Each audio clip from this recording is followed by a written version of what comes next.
Hello guys, देखिए भी basically हम लोग सेपरेशन टेक्निक्स के साथ डील कर रहे थे।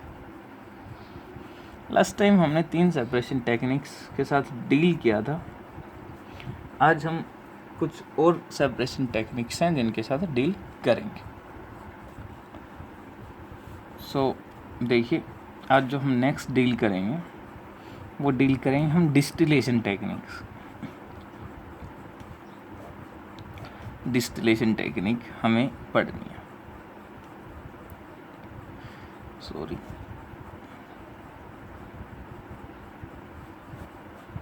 देखिए, डिस्टिलेशन टेक्निक किसके लिए यूज्ड होगी? सबसे पहले तो बात करते हैं, use to separate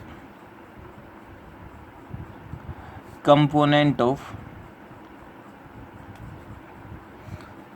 two miscible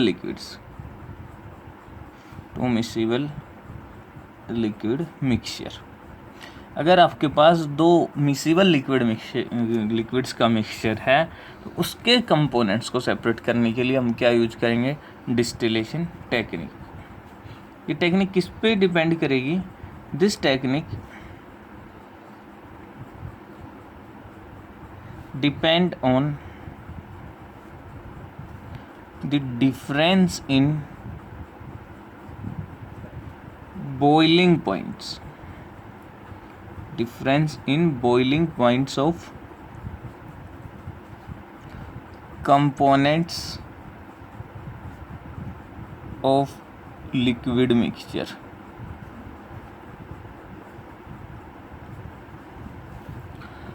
किस पे डिपेंड करेगी? आपके बॉइलिंग पॉइंट, जो आपके मिक्सचर बना है उसके अंदर जो 2 मिसिबल लिक्विड आपने डाले हैं, उन दोनों लिक्विड्स के बॉइलिंग पॉइंट के डिफरेंस पे आपकी काम करती है, बेस है।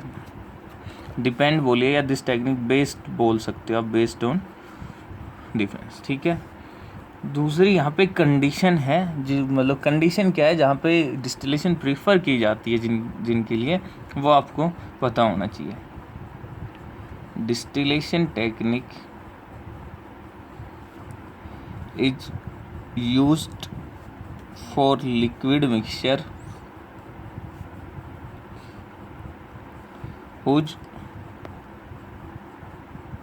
in which boiling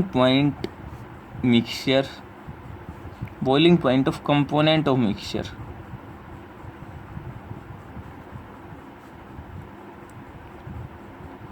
differ by 25 degree Celsius. ऐसे आपके लिक्विड मिक्सचर जिसके कंपोनेंट के बीच में जो डिफर है वो कितना होना चाहिए? 25 डिग्री सेल्सियस और मोर देन 25 डिग्री सेल्सियस। तो वहाँ पे आप डिस्टिलेशन टेक्निक यूज करोगे। आपका जो लिक्विड मिक्सचर है, सपोज करो एग्जाम्पल आपके पास एक मिक्सचर है एसीटोन प्लस वाटर, आपको सेपरेट करना है। तो इन दोनों कंपोनेंट्स के जो बॉइलिंग पॉइंट का डिफरेंस अगर आपका 25 डिग्री सेल्सियस से ग्रेटर देन है, देन आप डिस्टिलेशन टेक्निक यूज करोगे। अगर वो इससे कम है, देन आप क्या यूज करोगे? आपका फ्रैक्शनल डिस्टिलेशन, जो हम नेक्स्ट इसी में पढ़ेंगे। करते क्या है वो समझते हैं। देखो भाई, इसके अंदर हम एक डिस्टिलेशन फ्लास्क लेते हैं, जिसको आरबी फ्लास्क भी बोलते हैं। कुछ लोग कुछ बुक्स आरबी फ्लास्क बोलती हैं, कुछ आपकी डिस्टिलेशन फ्लास्क बोलते हैं। नेक्स्ट पेज पे बनाता हूँ।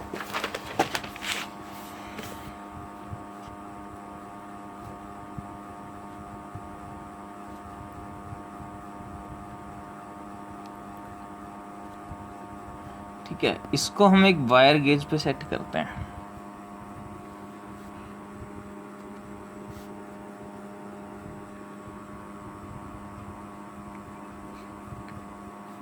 ये आपका वायर गेज।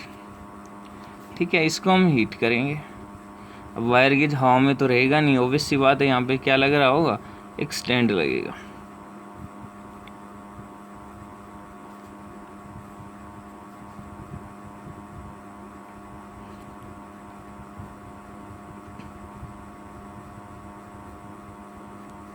ठीक है, ये आपका बर्नर। इसके अंदर आपने लिक्विड मिक्सचर लिया जिसको आपको सेपरेट करना है, for example water plus acetone. ऊपर यहाँ पे क्या लगाएंगे, एक स्टॉपिंग कॉर्क लगेगा जिसके अंदर एक ट्यूब सेट करेंगे।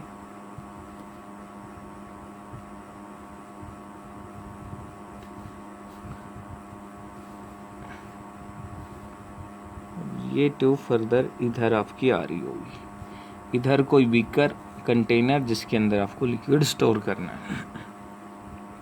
यहाँ पे एक कंडेंसर लगेगा,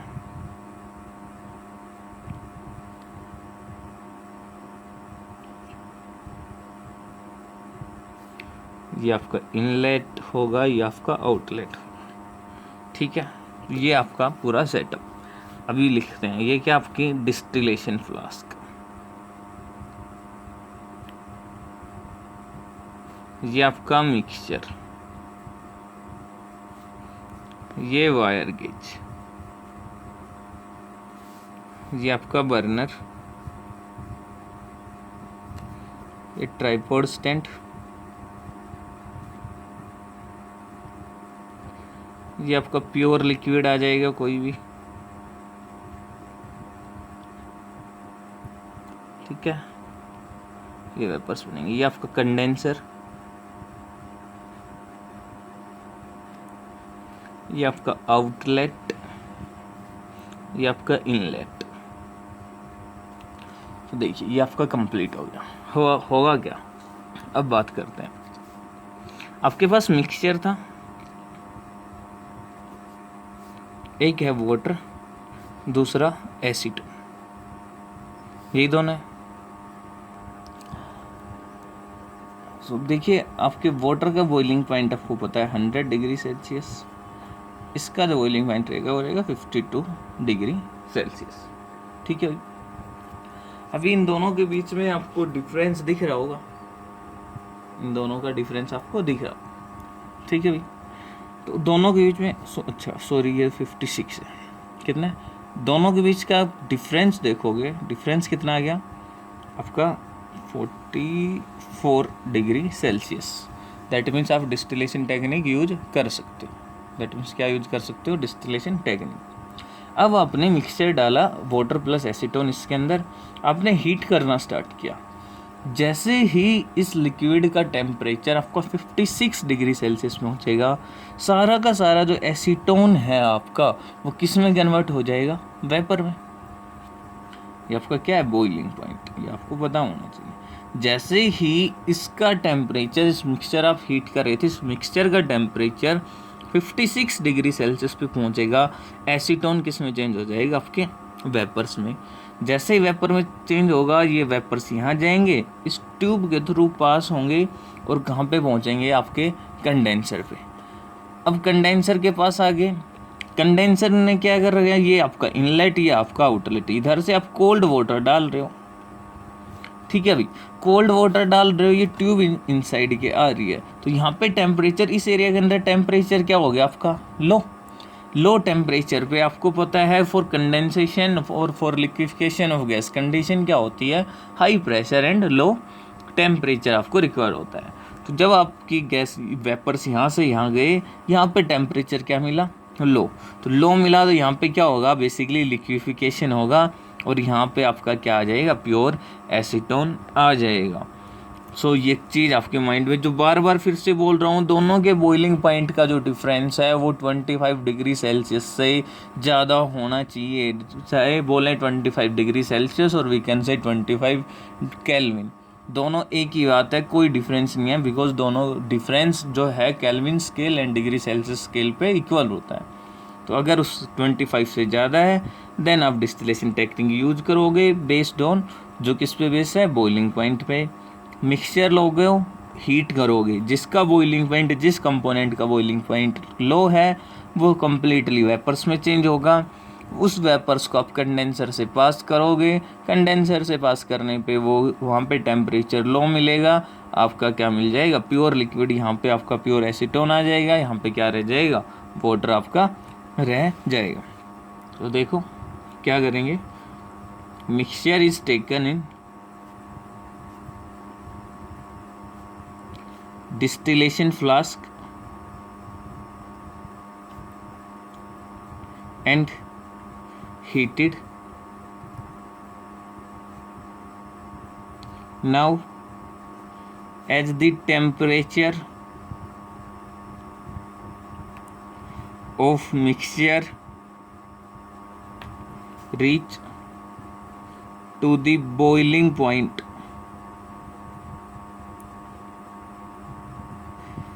of a component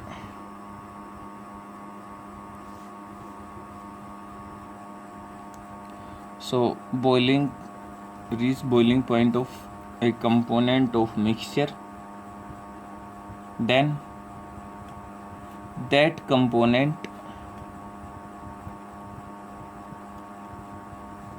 completely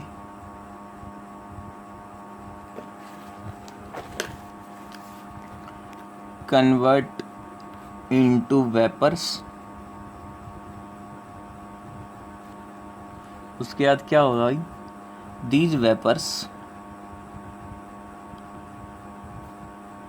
are then allowed to pass through the condenser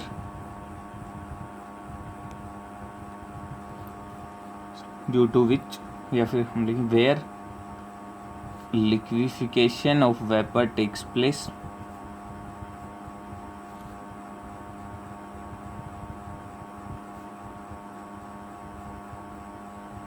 And stored in an another container.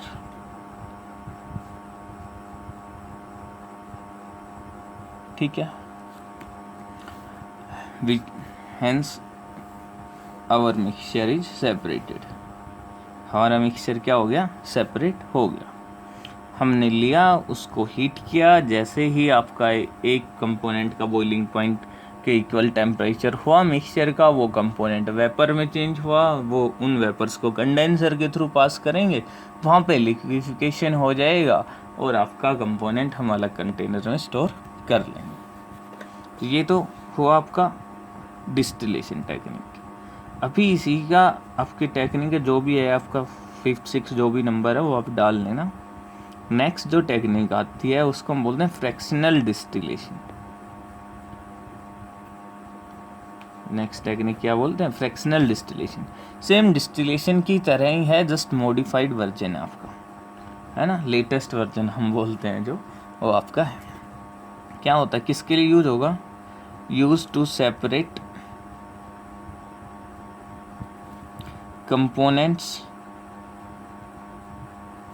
Of two miscible liquids, components of a miscible liquid mixture. Sorry, ये भी set नहीं होगा. Use to separate component of a mixture containing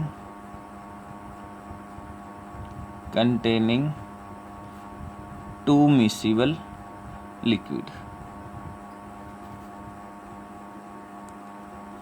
whose boiling point difference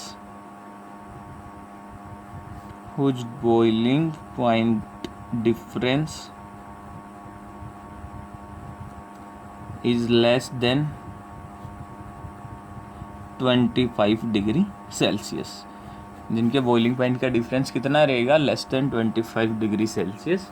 उसके लिए आप क्या use करोगे? Fractional distillation. देखिए, फॉर एग्जांपल आपको सेपरेट करना है वाटर प्लस इथेनॉल. वाटर का boiling point 100 degree Celsius, ethanol का बॉइलिंग पॉइंट 78 डिग्री सेल्सियस. इस मिक्सचर को आपको सेपरेट करना है.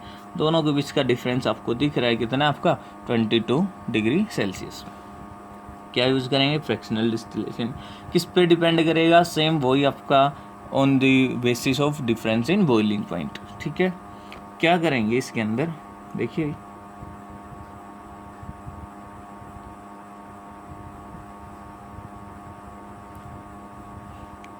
ये आपके डिस्टिलेशन फ्लास्क, उसके अंदर मिक्सचर लेंगे. ये आपका स्टॉप कोर, नीचे आपकी वायर गेज,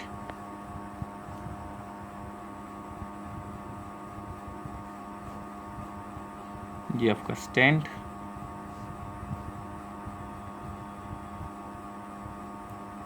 इसको हम हीट करेंगे with the help of burner.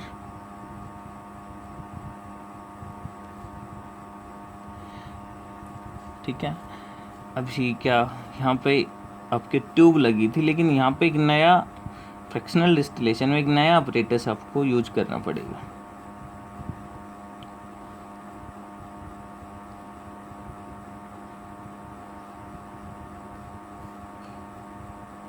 जिसको बोलते हैं फ्रैक्शनेटिंग कॉलम।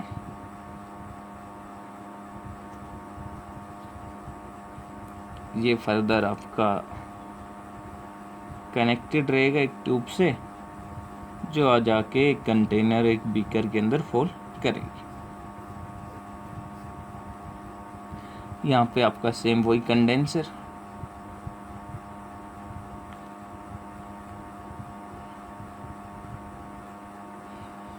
ठीक है। देखिए, तो अभी ये आपका आउटलेट सेम, ये आपका इनलेट, ये कंडेंसर, ये आपका प्योर लिक्विड, ये आपका मिक्सचर, ये डिस्टिलेशन फ्लास्क,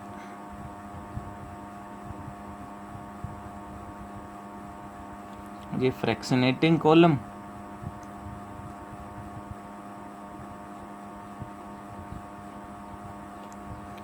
ठीक है। उसके बाद ये आपका वायर गेज, बर्नर, ट्राइपॉड, ठीक है। देखिए ये आपका मिक्सचर था, सपोज करो वाटर एंड इथेनॉल का, समझना। हमने हीट करना स्टार्ट किया, जैसे ही आपका 78 डिग्री सेल्सियस पहुंचेगा, सारा का सारा इथेनॉल जो है वो वेपर्स में कन्वर्ट होगा। बिल्कुल, वो वेपर्स अब हो जाएंगे, यहाँ से पास होंगे, कंडेंस होंगे, यहाँ पहुँच जाएंगे। अब बात आएगी सर डिस्टिलेशन और फ्रैक्शनल डिस्टिलेशन, फिर डिस्टिलेशन यूज कर लेते, फ्रैक्शनेटिंग कॉलम का क्या काम है, क्यों हमने यूज किया। तो देखो, जब डिफरेंस 25 डिग्री सेल्सियस होगा, दैट मीन्स जब इस मिक्सचर का टेम्परेचर 78 डिग्री सेल्सियस पहुंचेगा, इथेनॉल के वेपर्स तो बनेंगे बिकॉज उसका बॉइलिंग पॉइंट रीच हो गया, बट उसके साथ साथ वाटर के वेपर्स भी बनेंगे, कुछ वेपर्स वाटर के भी बनेंगे। वो क्यों बनेंगे? Due to evaporation. अब दोनों का जो बॉइलिंग पॉइंट डिफरेंस है वो आपका क्या है, 25 डिग्री सेल्सियस से कम है।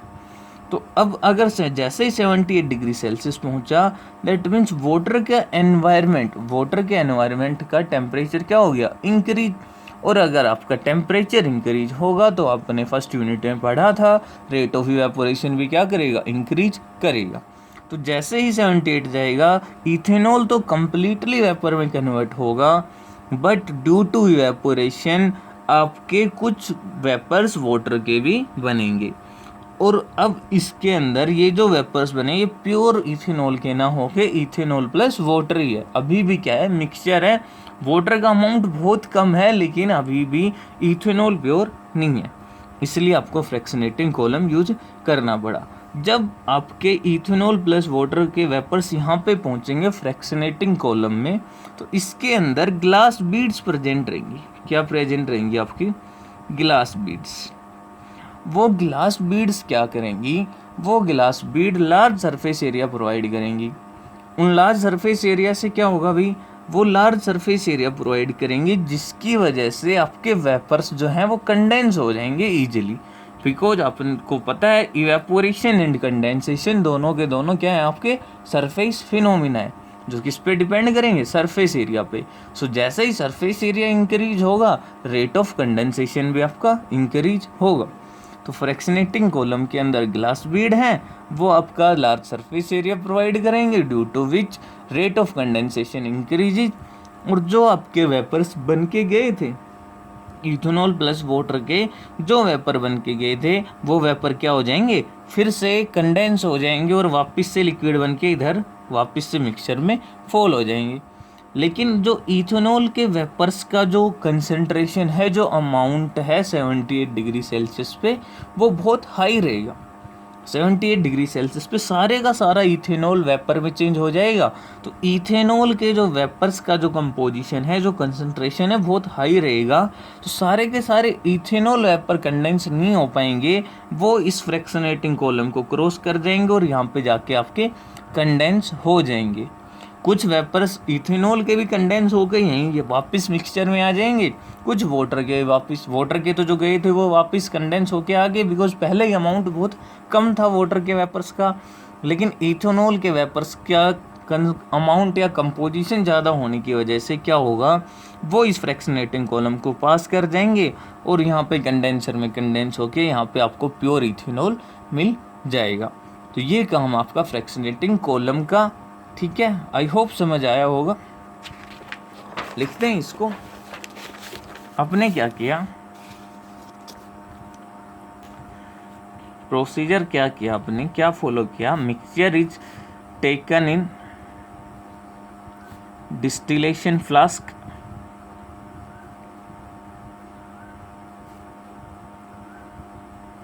and heated with the help of burner.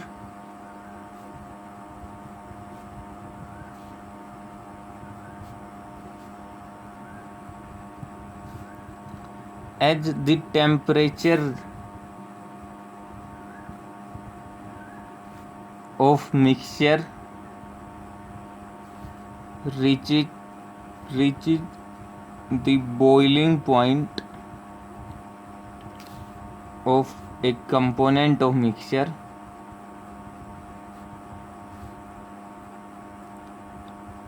then that component completely change into vapor,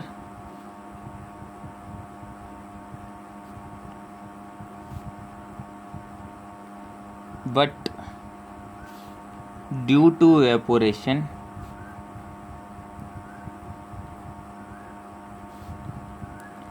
vapors of other component also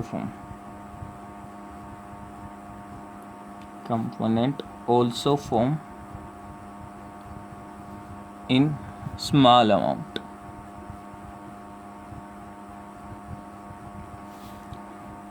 Now these vapors are allowed to pass through fractionating column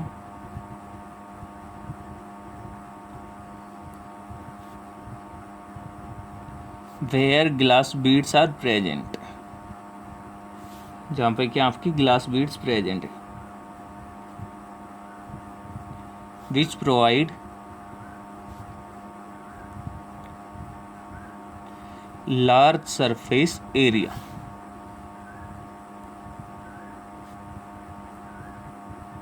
large surface area provide करने से क्या होगा भाई, due to large surface area rate of condensation increases, hence vapors of component having higher boiling point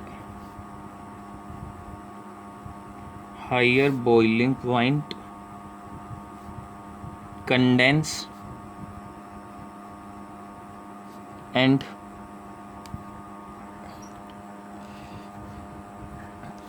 boiling point condense and क्या लिख दिया, due to large surface area rate of condensation increase and hence vapor of component having higher boiling point condense and mix again with the mixture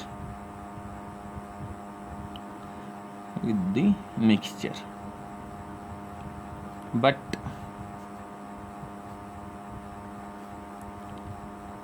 component having lower boiling point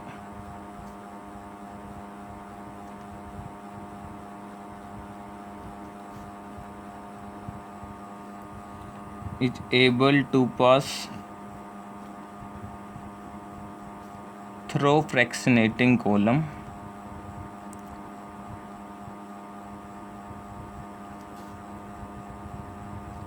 and then allowed to pass through the condenser। वहाँ पे क्या होगा, where liquefaction of vapor takes place, liquefaction of vapors takes place, ठीक है। और आपका component क्या हो गया, सॉरी आपका मिक्सचर क्या हो गया, सेपरेट हो गया। तो ये आपका फ्रैक्शनेटिंग कॉलम था, इसकी एप्लीकेशन हमें पढ़नी है, वो हम नेक्स्ट लेक्चर में पढ़ेंगे। इसकी दो एप्लीकेशन है, separation of component of air and purification of water, वो हम नेक्स्ट लेक्चर में डील करेंगे। एक बार इसको अच्छे से पढ़ो, क्या डिफरेंस है डिस्टिलेशन एंड फ्रैक्शनल डिस्टिलेशन में, ग्लास बीड्स का क्या काम है और कैसे क्या यूज हो रहा है फ्रैक्शनेटिंग कॉलम का। कहीं कोई प्रॉब्लम आएगी देन हम डिस्कस करेंगे। Thank you.